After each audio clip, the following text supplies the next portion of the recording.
का सिद्धांत अत्यंत कठोर है। जहाँ अच्छे कर्म व्यक्ति के जीवन को प्रगति की दिशा में ले जाते हैं, वहीं बुरे कर्म से पतन की ओर ले जाते हैं। धर्म ग्रंथों के अनुसार मनुष्य को अपने किए हुए शुभ या अशुभ कर्मों का फल अवश्य ही भोगना पड़ता है। गोस्वामी तुलसीदास जी ने श्री रामचरितमानस के माध्यम से ये बताने का प्रयास किया है कि जो व्यक्ति जैसा कर्म करता है उसे वैसा ही फल भुगतना पड़ता है। इसीलिए ये नितांत आवश्यक है कि हम अपने कर्मों का लेखा जोखा करें, क्योंकि कर्म किए बिना व्यक्ति एक क्षण भी नहीं रह सकता। कर्म हमारे अधीन है, लेकिन उसका फल नहीं। महापुरुष और ज्ञानी जन हमेशा यही कहते हैं कि अच्छे कर्मों को करने से, बुरे कर्मों का परित्याग करने से ही हमारी भलाई होती है। किसी संत से एक बार एक व्यक्ति ने पूछा कि आपके जीवन में इतनी शांति, इतनी प्रसन्नता, इतना उल्लास कैसे है? इस पर संत ने मुस्कुराते हुए कहा कि अपने कर्मों के प्रति यदि आज से ही आप सजग और सतर्क हो जाते हैं तो ये सब आप भी पा सकते हैं। सारा खेल ही कर्मों का है। हम कर्म अच्छा करते नहीं और फल अच्छा चाहते हैं, भला ये कैसे संभव होगा? एक बार एक संत थे जिनको आचार्य महीधर कहा जाता था। वो प्रतिदिन ही एक गांव से दूसरे गांव, एक नगर से दूसरे नगर भ्रमण करके लोगों को आत्मज्ञान, धर्म, वेद शास्त्रों का उपदेश दिया करते थे। सत्संग आयोजन क्या करते थे। एक दिन वो अपने शिष्यों की मंडली को साथ लेकर के एक जंगल से गुजर रहे थे। संध्या होने को आई थी और अमावस्या की रात होने से जल्दी ही अंधेरा होने की आशंका थी। अतः आचार्य महीधर ने एक सुरक्षित स्थान देखकर वहीं रात्रि विश्राम करने का निश्चय किया। जलपान करके वो सभी सोने के लिए चले गए। धीरे धीरे संपूर्ण मंडली ही गहरी निद्रा में सो गई, लेकिन आचार्य महीधर अब भी सुदूर अंतरिक्ष में तारों में दृष्टि गड़ाए हुए एकटक उन्हें देख रहे थे। शायद वो रात भर जागकर अपनी मंडली की रखवाली करने वाले थे। तभी अचानक ही उन्हें दूर कहीं से कुछ लोगों के रोने की आवाज़ सुनाई दी। वो कौतूहलवश उठे और उस दिशा में चल दिए जहाँ से उन्हें रोने की आवाज़ आती हुई मालूम पड़ रही थी। चलते चलते वो एक ऐसे कुएं के पास पहुँचे जिसमें काफ़ी अंधेरा दिखाई पड़ रहा था, लेकिन वो आवाज़ उसी में से आ रही थी।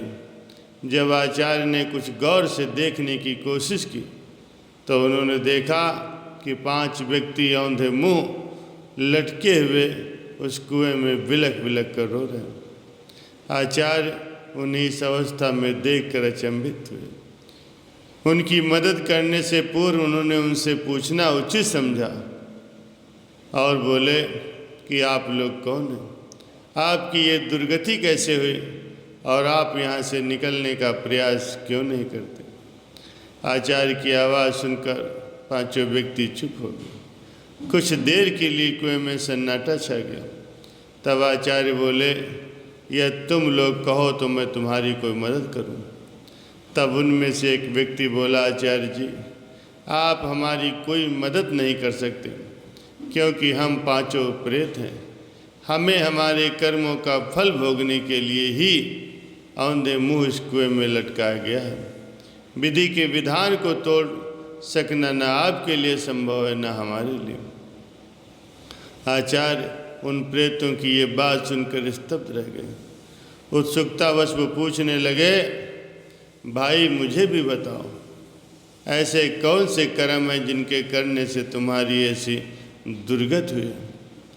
सभी प्रेतों ने एक एक करके अपनी दुर्गति का कारण बताना शुरू किया। उनमें से पहला प्रेत बोला, मैं पूर्व जन्म में एक ब्राह्मण था। कर्मकांड करके दक्षिणा बटोरता था और उसे भोग विलास में झोंक देता था। जिन शिक्षाओं का उपदेश मैं लोगों के लिए करता था, मैंने स्वयं उनका कभी भी पालन नहीं किया। ब्रह्म कर्मों की ऐसी उपेक्षा के कारण ही मेरी ऐसी दुर्गति हुई है। दूसरा प्रेत बोला, मैं पूर्व जन्म में एक क्षत्रिय था। ईश्वर की दया से मुझे दीन दुखियों की सेवा और सहायता करने का मौका मिला था, लेकिन मैंने अपनी ताकत के दम पर दूसरों का हक मारने, मदिरा, मांस और वेश्या गमन जैसे स्वार्थों को साधने में अपना जीवन जाया कर दिया, जिसके कारण से मेरी ऐसी दुर्गति हुई। तभी तीसरा प्रेत बोला, पूर्व जन्म में मैं एक वैश्य था।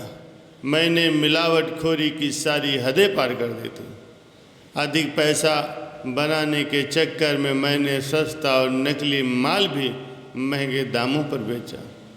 कंजूस इतना था कि कभी किसी को एक पैसे की भिक्षा या दान नहीं दिया।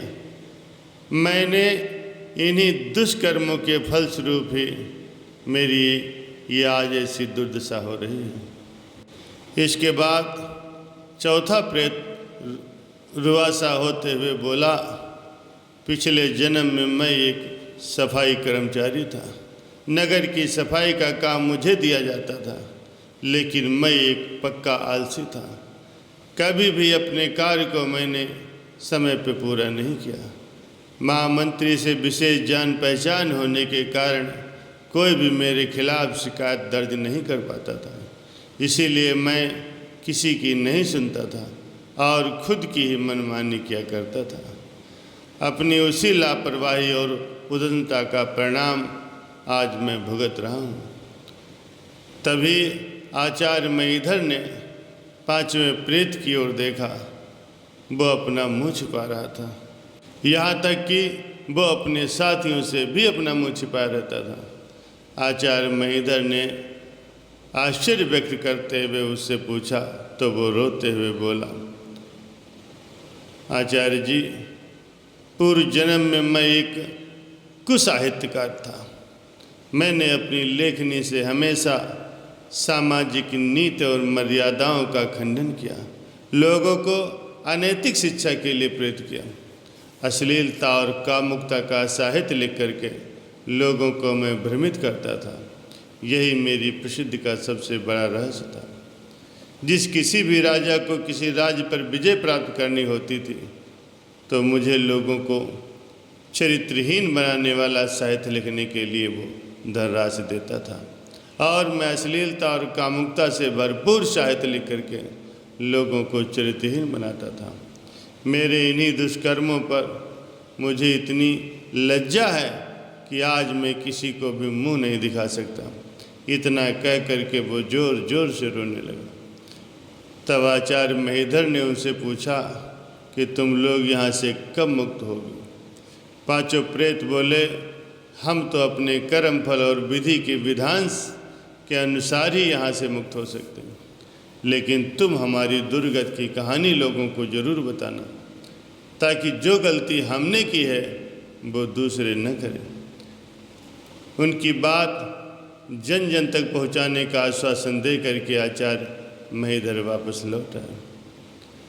उस दिन से वो जहाँ कहीं भी उपदेश देते, सत्संग करते, उनके साथ उन पांचों प्रेतों की कथा भी वो जरूर जोड़ देते थे। प्यारे सज्जनों, कर्म सिद्धांत अटल है, कोई भी इससे बच नहीं सकता।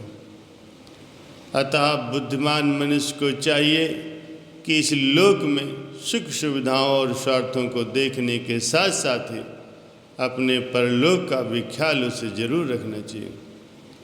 यदि इतनी दूरदर्शिता प्रत्येक व्यक्ति में विकसित हो जाए तो उससे कोई भी दुष्कर्म नहीं होगा, उसका ये जीवन भी सुखपूर्वक व्यतीत होगा, उसका परलोक भी समझ जाएगा।